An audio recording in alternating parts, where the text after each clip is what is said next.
বিসমিল্লাহির রহমানির রহিম। আজকে খুব সহজ একটা রেসিপি করে দেখাবো। সেটার জন্য বেশি উপকরণ লাগবে না, খুব সীমিত।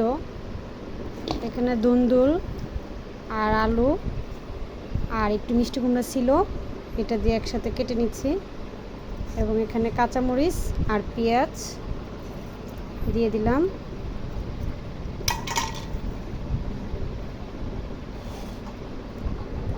এখানে লাগবে লবণ,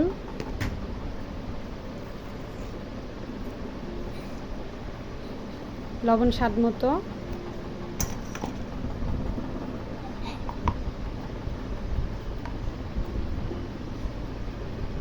সামান্য হলুদের গুঁড়া। তেমন কোনো মশলা যাবে না এটাতে, সামান্য মশলা। যখন তেল মশলা ছাড়া খেতে ইচ্ছা করে তখন এই তরকারিটা আসলে খুব সহজেই করা যায়, খুব অল্প সময়ে এবং খুব সহজে। এখন হাতে মেখে এটাকে খুব ভালো করে মাখতে হবে।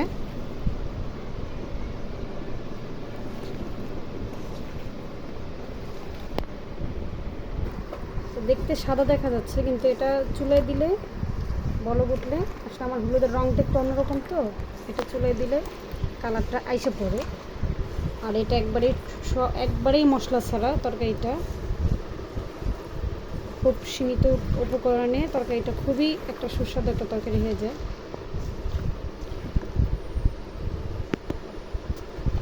তারপরে একটু বেশি সাদা মনে হতেছে, তার জন্য একটু হলুদের গুঁড়া দিয়ে দিলাম।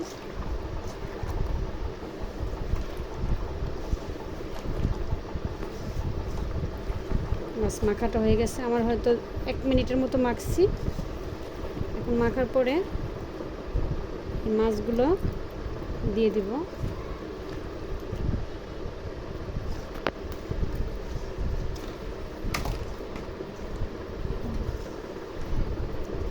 দিয়ে দেওয়ার পরে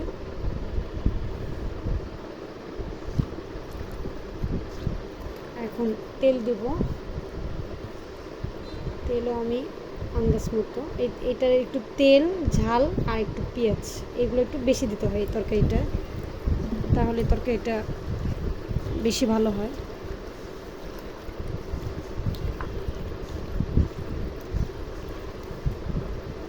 এখন মাছগুলো সব ভিতরে ঢুকিয়ে দেব।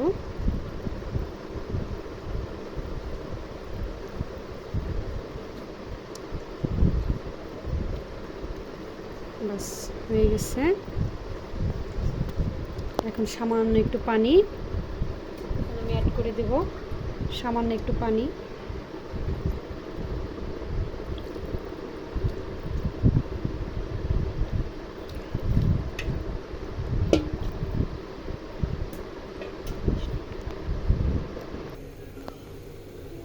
গাইস, তরকারিটাকে চুলায় দিছি, এখন দেখেন কালারটা কি সুন্দর আসছে।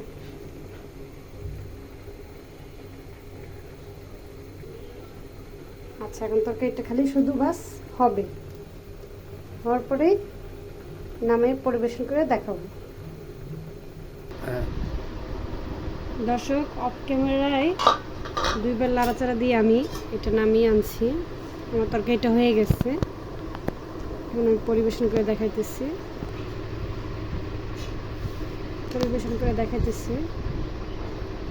এই যে তরকারিটা।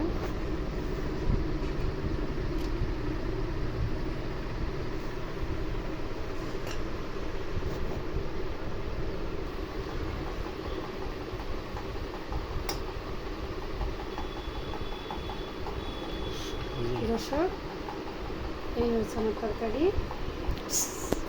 আপনারা অবশ্যই বাসায় ট্রাই করে দেখবেন, খুবই মজার। আর আমার চ্যানেলের পাশে থাকবেন।